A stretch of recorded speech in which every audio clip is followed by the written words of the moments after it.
Mhm. Monmouth Ocean MLS, I gotta share my screen. Yeah. and then we're gonna be becoming a member of Central Jersey MLS, which is Middlesex County. Are you a member of the like, the MLS, the Paragon? I have no idea. Paragon is just what they use as their, MLS. yes, but Which is that's, very, very confusing. but yeah, but that's not, what, So it's also like Flex MLS is also did you share my screen? like multiple Okay. different, it's just basically like the operating system for their MLS. Okay. Yeah, it's like, it's really confusing. Okay. Each of the MLSs have like member orientation. So I highly, highly, highly recommend if you're joining a different MLS to attend their orientation, because they're probably gonna teach you how to use that MLS. What, can you say one more time which ones we're members of? The South Jersey Shore, sorry. South Jersey Shore Regional MLS, Cape May County MLS, Okay, Monmouth Ocean MLS, okay, Garden State MLS, and then we are joining Central Jersey MLS. okay. And then, of course, your Bright membership covers Mercer, Burlington, and Camden counties as well. So you don't have to join a different MLS for those counties. So they wouldn't be in there, like, so if I was looking in those candidates that included Bright, they're not gonna be in a different MLS too, right? You're just gonna be in- Here's where it gets tricky. Yes, If the listing agent of that property, their main MLS is a different MLS, then they would probably be in a different MLS as well. So, Sometimes Yeah. you can find Cape May in Bright. right, And that, yeah, they're list, or like you said, like. right. So right now I know that there's a house for sale in the town next to me that is not in Bright, but it's in Garden State MLS. But the main MLS for that town is Bright. It's just the listing agent isn't like, A that's Bright not their member. main MLS.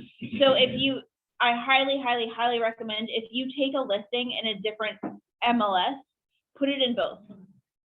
Why not? You're paying for both anyway, stick it in both. You're gonna get more exposure that way. again, Wild West. Confused already. Yeah. Yeah. Uh-huh. Are these other MLSs, can you, go month to month with them, do you know, or is it quarterly, It's, right? yeah, no, it's Some of basically, them are like, so Garden State, I know is 6 months, it's half a year. It's $87.50 for a half a year. Some of them are more expensive. Some of them are per quarter. Some of them, I don't think any of them are month to month though. no. I mean, I think I pay 135 or 175 for a couple of them, like the Shore Point. And that's annual. And even your core membership, it's a secondary membership, so it's not like you're Yep. paying $500 again. Right, so it's gonna, if you are a secondary member of core, you're gonna be paying core dues and Najar dues. You're not paying NAR dues again because those were already paid in your BCAR membership. That makes sense. Yeah.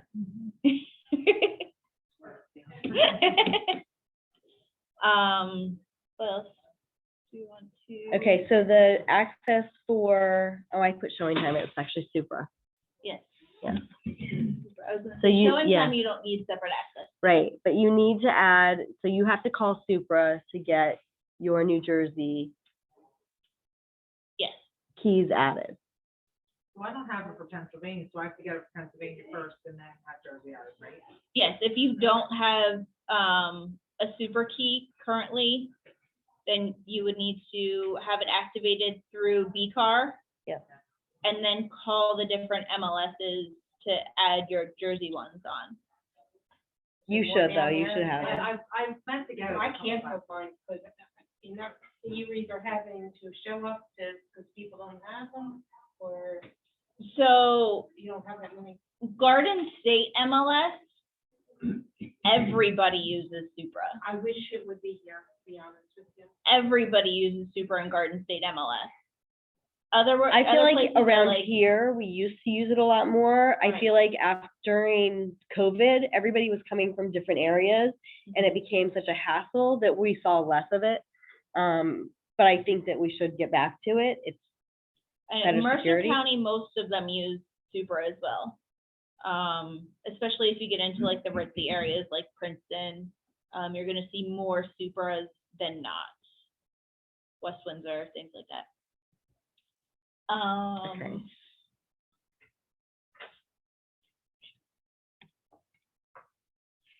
So as if MLSs weren't confusing enough, yeah, the use of attorneys in New Jersey. Here's where it gets fun. You ready for this? North Jersey, almost 100% of the time, you will have attorneys involved. Central Jersey, it's like 75 to 100% of the time, maybe there's an attorney. South Jersey, like 0 to 50%. So the more southern you get, the less likely there is for attorney representation. It's usually a crapshoot. Is there a reason? No. It's New Jersey. We're a separate group of people over there. so what do you Yeah. do if, how do you determine whether or not your client uses an attorney? So in the past, it's for me personally, if the other side is using an attorney, then I will advise my clients to use an attorney. I feel like as Pennsylvania agents first, we're more accustomed to not using an attorney. So if the other side's not using an attorney, I'm like, I got this, don't worry. Right, But if they are, then I am 100%, hey, here's a list of 3 attorneys that I've used in the past. Contact each of them, see who you like the best, price them out, where they fit into your budget, and go with them. what do you think is the range for cost for an attorney? Anywhere between $950 and $1,200 I've seen. Okay, And some, that was gonna be my next point. So not all of them are flat fee. Some of them will, yes, flat fee, will only charge that no matter how many times you're under contract for that particular person. Some of them won't do a flat fee. Some of them will do, if this deal falls apart, it's $200 for this deal and then charge $950 for the next deal. If that deal falls apart, it's $200. And so it's really, your client should be doing their due diligence and contacting the attorneys and seeing what their price structure is. So you wouldn't advise the client to get one unless the other side has. So I always have the conversation with them first too, like, hey, like, this is how I work. Like, if the other side has an attorney, then yes, 100% get an attorney. If the other side doesn't have an attorney, then it's up to you whether you feel comfortable with getting one or not. I can't answer any legal questions. That's not, I did not go to law school. I'm not giving you legal advice. I can show you what's on the contract, I can explain that, but I can't give you legal advice. So if you need legal advice, sometimes attorneys will answer 1 or 2 questions for a small fee, and you won't have to use them for the entire thing. You can start off without using an attorney and then loop one in later if you need to, that's fine too. do you have a question? Is that review process, is that just if you get an attorney? No, so the 3-day attorney review process in New Jersey is whether you are using an attorney or not. So basically, what it is any contract you sign in New Jersey has that 3-day review process. It can be longer. I did not know that. Yep, if an attorney, if you're using attorneys and they send a letter of disapproval, which they always will, they will always send a letter out stating that they disapprove of the contract and here are 15 things that if you agree to, then we'll approve the contract. Once they send that letter, they have 3 days to send that initial letter. it can go on for an unlimited amount of time. But that just has to be contacted between the two attorneys. So I had attorney review happen for 2 weeks before on one property because the other attorney wasn't answering, and they weren't getting back to us, and it was just, another one was like a week and a half just going back and forth, back and forth, back and forth. So it's a minimum of 3 days. If there's no contact at all between the two attorneys, it ends at 3 days. If they approve it before the end of 3 days, then that's fine, as long as you have those attorney review approval letters. So say it does not have an attorney and you put an offer in for your client. The seller says, looks good to us. They sign it. You wait till the end of 3 days before you start counting. Yes. So any contingencies, any, like inspections, mortgage, anything, Earnest deposit. yep, at the end of those 3 days. So not from the date that the contract is signed. It's from the date, the end date of attorney review. Even if they're not. Correct. Yes. Because technically the contract isn't viable until the end of that 3-day period. Can they accept another offer during that 3-day period? Is it morally correct? Is it ethically correct? No. But can they? Yes.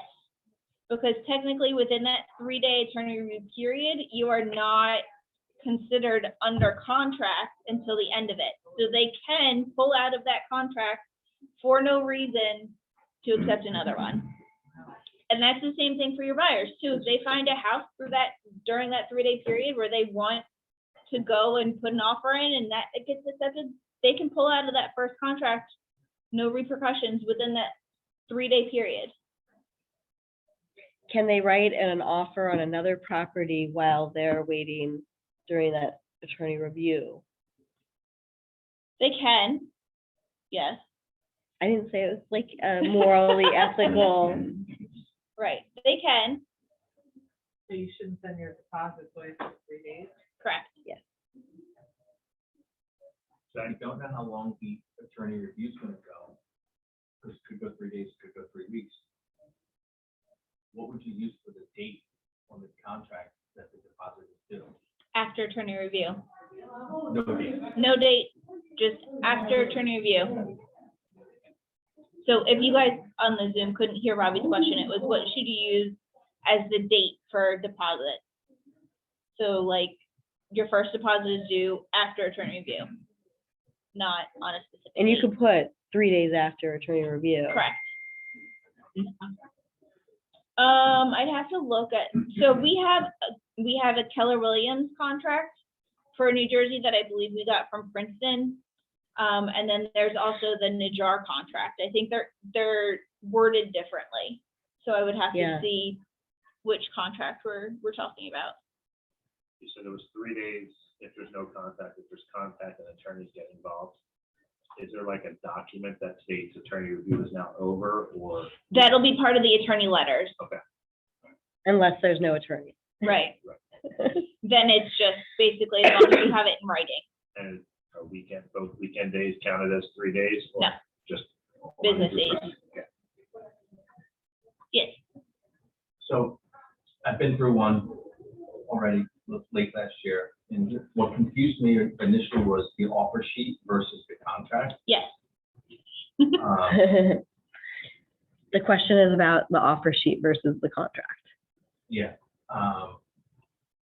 It doesn't matter. It seems to not matter. It seems that other agents prefer an offer sheet, but that's not a binding contract, right? Correct. So in New Jersey, when you're submitting an offer, there's a 1-page offer sheet, which is basically highlights the important parts: purchase price, deposit monies, what inspections they're electing, and any other contingencies. So that is not a binding contract. The buyers do have to sign it before you submit it, but it's not a binding contract until you have buyer, seller signature on the contract. Is it better to do one over the other? It depends. So if you're like here in Pennsylvania, we are so used to full contracts for offers. New Jersey, they're so used to one pagers for offers. Sometimes even in the MLS, you'll see no full contract offers. I have So, seen that. because- I was wondering about Yep. Because I think now you're seeing more PA agents going over there, New Jersey agents coming over here. So I think it's easier because New Jersey agents are lazy and they have the attorneys, so they don't really have to negotiate much past the contract. Is it advisable to call the other agent and ask what they prefer Yeah, you could certainly call that other agent and if they see, answer? yeah. Call them, text them, be like, hey, I showed 123 Main Street, we're really interested in putting in an offer. Would you prefer a one-page offer or the full contract? And it's also because some parts of New Jersey, the listing agent would actually prefer to write up the contract. Is that most times the listing agent does it? Contract? It's like hit or miss, it's like 50-50.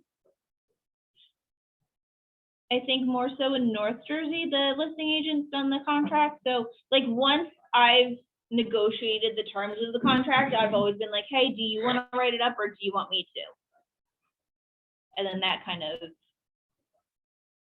fixes that whole debacle.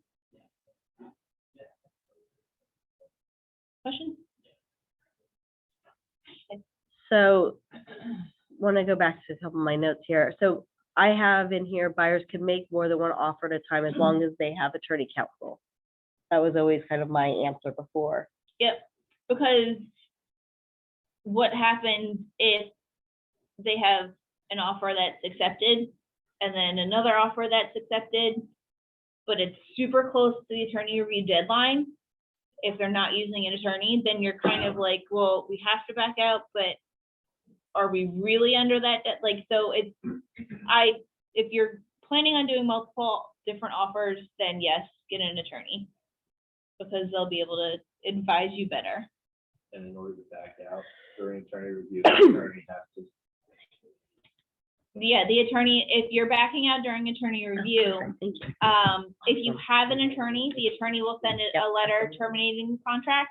If you don't have an attorney, just something in writing. Oh, it's fine to do that without. Okay. Yep, What was the question? in order to back out of the Oh, contract gotcha. within During the attorney third, review. during attorney I review. was under the impression that the attorney had to write that for that. Okay. No, as long as you are within that attorney review period, You just have something as in long writing? as it's something in writing. It can even be an email. Hey, we're terminating due to, you actually don't even have to have a reason during the Right. 3-day period. We're terminating. See you later. Good luck. So inspection period starts after attorney review. Yep. Now, when it comes to inspections, how does that work in New Jersey? How do you request anything? How do you go through the inspection period? So it starts out the same as in Pennsylvania, you schedule the inspections, they go out, do them. Most of the time you'll get them back within 48 hours. If your clients are using an attorney and you get those inspection results back, forward those right to the attorney and they will handle it. Really? Yes, They'll type up the report. they will talk to your clients, figure out what they want, send the requests over to the other attorney. They will negotiate pretty much anything. They need construction. But you want to make sure that you're using an attorney that you trust, because a lot of times attorneys will see a long laundry list of things on the inspection and be like, it's not worth it, terminate the contract. And you're like sitting there going, it's just like replacing, like a faucet here. Like, it's not worth terminating over. Right. So that's what you want to make sure that you're still in. Yes. What if there's no attorneys involved? Then what do you do with inspection? Then you review the contract, the inspection report with your clients, figure out what they want to ask for, if they want to ask for a credit, or if they want to ask for repairs. Type those requests up in a Word doc and email it over to the other agent. There's no form for requests like there is here in PA. It's basically, it's just, as long as it's in writing,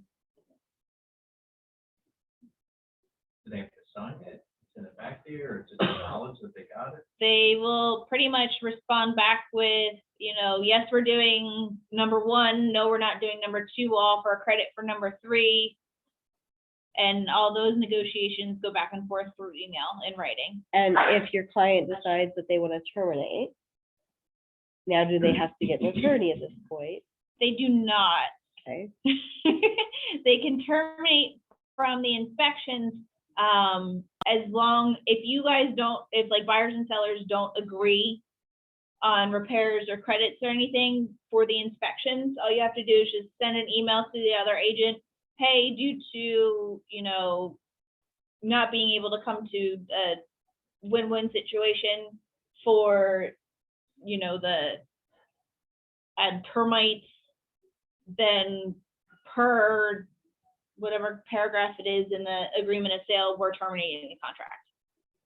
What if the client just sees something that they don't like during the inspection? Like what? Maybe it's a structural thing, maybe it's a crack in the wall, or maybe it's just, they just change their mind during inspections.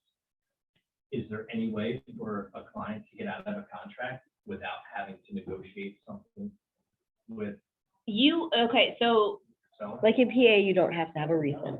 You can just Right. say inspection. you can send an email stating, hey, due to inspections, we're terminating the contract. Most of the time, if it's just that, the other agent will come back and be like, hey, well, what was it? Like, is there anything that we can do? So basically, they will want to try to save the contract if at all possible. But you don't necessarily have to mention something. So you can get out of a contract during the inspection period for no reason. You would have to name that it's due to the inspection. You couldn't just be like, hey, we're terminating, see you later, sayonara. But you don't need to be specific. Correct. However, if they ask why, then professionally, yes, you should provide a reason why. If you cannot, then I would suggest to your clients that they seek counsel. But if I sell a house as is, it's still, let's say, so that If you're selling a house as is, then yes, they can still pull out during siting inspections, because maybe there's a structural issue that they couldn't tell by just looking at it, or, you know, a really bad termite that ate away at something, and I don't know. will that also be dependent on what was negotiated with the attorneys? If there's attorneys, yes. What is the standard inspection protocol, time-wise and everything in New Jersey? I would have to look at the contract. But I believe it's I want to say it's 14 days. It's I can't remember what it similar, is. yeah, I have to look at the contract and see how it's written, but I think it's similar to the PA contract where like it's got like a day number written in there, but you can put a different number And I in don't if you think want to. you can elect to not have inspections in New Jersey, is that correct? Right. You can? I mean, you can, but But it's it's not not, like, like built written in, into yeah, the contract right. where PA has like you elect or waive different things. New Yeah, Jersey that's what I meant. contract isn't written like that. I had a client that waived them, and then when it went through attorney review, the attorneys would agree to them waiving it. Okay. Do you just waive them in the paragraph on the last page? Yep. Just Yeah. Said that we- right. they said that they were waiving them in that, and then when it went through attorney review, the attorney would not allow them to waive it. Yeah, it's not like an option in the contract, you have to state it specifically. It worked out good for my clients, $25,000 worth of repairs, Wow. Yikes. and they wanted to waive it, so. Is there anything that you see consistently with New Jersey transactions that you feel like people miss with the compliance side? I don't think so. There are, New Jersey forms are a little bit different than PA forms. So like you'll have a lot more PA forms than you will in New Jersey. So, for instance, the cooperating broker compensation in Pennsylvania is built into the New Jersey contract. The deposit money notice in Pennsylvania is built into the New Jersey contract. So some of these are duplicates, like we don't, you're saying there is no, actually, I thought I was reading deposit notice. It's deposit check. The seller's disclosure is up here. Where in Pennsylvania, it's required for pretty much almost everything. New Jersey, it's not required. Right. However, if the seller fills it out, it is required to be part of the document. So if there was one filled out by the seller, then your buyer needs to sign it. But it doesn't mean that there definitely is one. It's not mandatory. No. Most people will ask for it though, so if you have a listing in New Jersey, I would suggest having them fill it out. I just asked for one today and they said to me, well, the sellers didn't get one when they bought the house 5 years ago. So they just would be guessing. Haven't they lived in the house? For 5 years. I thought it was really funny. I want to just look Oh, through. and there's make sure. one Go other, ahead. sorry, I Go just ahead. thought of this. One document that we don't have in Pennsylvania that we do have in New Jersey is the consent to dual agency. So where on the Pennsylvania contract, you have to check off if you're a dual agent and it's covered in the consumer notice. In New Jersey, there is a separate form that your buyers or sellers have to sign, giving consent for you to act as a dual agent. If you are acting as a dual agent or not, you still need to have this form signed because there is always a chance that you could be. So you're saying we should always do it. Correct. So much like you get in New Jersey, it's a consumer information statement, it's the same thing as a consumer notice in PA. Buyer agency agreement and consent to dual agency always need to be signed before you take people out to see houses. Correct? Hey, Not when you're getting the agreement of sale signed. When you have that first meeting with a client, you need to be having the consumer notice / consumer information statement, buyer agency contract, and the consent to dual agency signed at the very first meeting. Why do you have to get the dual sign? Because you're saying you could be. There is a possibility of you being able to act as a dual agent. If you don't have any listings yet, that's fine. Yes, because who knows how long you're gonna be working with that buyer client? You could get a listing that you could take them to. If they don't consent to the dual agency, then this is where, they can opt out of that. And up front that you can't take them to one of your listings, that somebody else would have to take them to one of your listings. Do you recommend dual agency in New Jersey, or if they do you really recommend them using an attorney? Attorney, if you are acting as a dual agent in New Jersey, definitely recommend that each party have their own attorney. I'm gonna send this out to the office so that you guys can see it. It has all the forms listed and, a summary of things we talked about. It also has the title contact in here. This is who deals with all of our New Jersey transactions. So if you need to reach her, Camille. Should we include some attorney I was recommendations? just gonna say, so we do have a list, and we will include our kind of running list of attorneys. And of course, if you've come into contact with one that's not on the list and you would recommend them, then feel free to let us know and we'll add them Yes. as well. So February 17th at 1 PM, we will have Attorney Irene Clopton come in and answer all of our questions about transactions in New Jersey.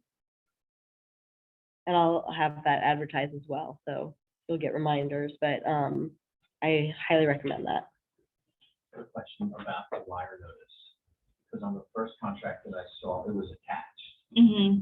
and I think that might have been an office copy, like that might have through DocuSign, but then the second one, it was a separate document. Is that, do they have to go together, or? They don't have to go together.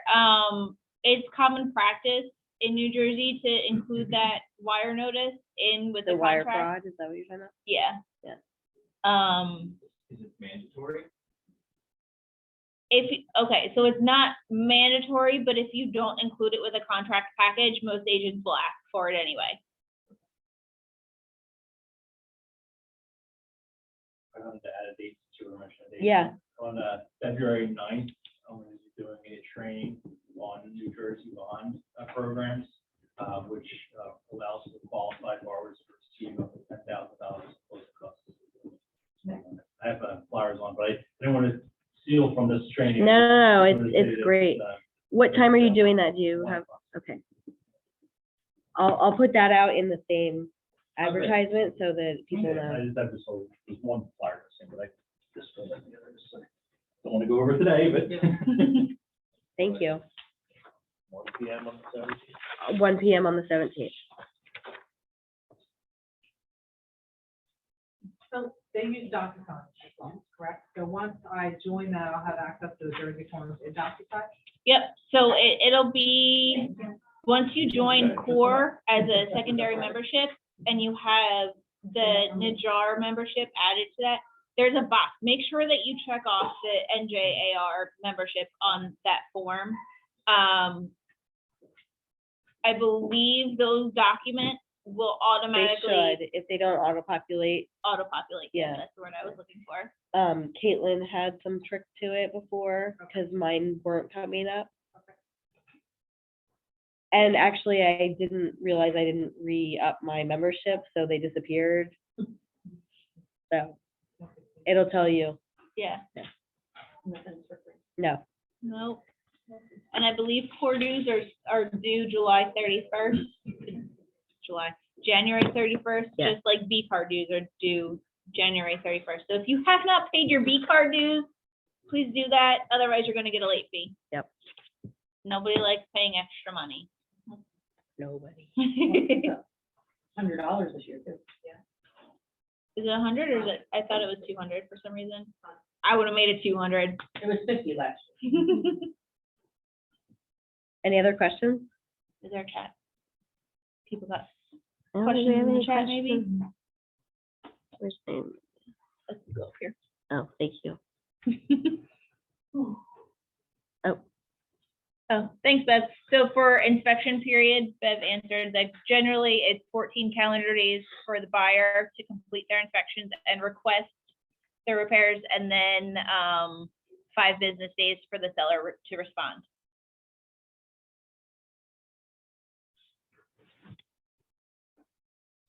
When you're submitting an offer, Mhm. what's usually standard to go over to the listing agent? Great question. So, Oh, good question. What do you put in your offer to the listing agent? yep, so I usually do the 1-page offer. Either their pre-approval or proof of funds. And then if I really want to sweeten the deal, I will have the buyers actually write out the deposit check and just send me a copy of it. And I'll include that in the package too. That's it? That's usually it. That's so basic. If they want, if the other agent prefers to do the full contract, you add other forms as well, or just the? Just the contract. Yeah, so if the question was if the other agent prefers you make the offer as a full contract, do the full contract, proof of funds / pre-approval, and then the copy of the check. Okay, Mhm. The moral here, don't overcomplicate. Yeah, Jersey is very simple. It's just confusing for us because we're not used to it. Yep. See, and I went the other way. When I first started in real estate, it was in New Jersey. So coming over here, I was like, holy crap, there's a lot of stuff I have to do. But yeah, Yeah, just like this bond program, reviewing it, I was like, am I missing something that's so simple? mhm, Do the offers have to be in writing in New Jersey? yes, Not an offer until it's in writing. yes, I wish we would do it one page over here. it's, That would yeah. be awesome. It would be amazing. Because the offers have to be signed. No, I meant the initial, I meant like before the contract, before Right. getting to a contract. Yes. But they do, yeah. Florida's are really different too, I guess that's all, should, send me a Florida one to look at. And as is on there, but then there's another one, so I don't. So the New Jersey contract says all properties are conveyed in as is condition. So don't let that deter you from negotiating inspections. The contracts say in as is condition, but everything is negotiable in real estate, right? You also have the crazy township and what they want. The certificate of occupancy or UNOs, every township's different. Is there a place to go, like we have Suburban Realtor Alliance here, to find out what township? Is That's there a good anything? question. I don't know. I thought there was something. Can we ask Irene? Put that on the list to ask Irene. Okay, It's the townships that always get me. So, everywhere in New Jersey requires a fire certification. So that fire extinguisher in the kitchen, smoke detectors within a certain amount of feet from each bedroom, carbon monoxide detector. That is required everywhere in New Jersey. And then each township has their own, if that's all they require, or if they want to do a full CO inspection. Newtown has nothing, right, telling you have to have a sprinkler inspection. right. The Well, codes come that's in and like, lock it. Bordentown only has the fire, but Hamilton does a full CO inspection. We're right next to each other. So it really depends on the township, but yeah, if we could ask Irene Okay, if there's a place where we can see. Most of the time I end up just Googling the township and what their CO requirements are, and it'll take you, there's like a fuzzy. yeah. Sorry. And there, it'll take you right to their township website with like what they Where you require, can find it. or if there's a form for you to fill out and submit, then. I just love the Suburban Realtor Alliance for doing all the work for us. All right, thank you so much. Thank you. Yep, Appreciate it. just in time for Trish's class. Stick around for tech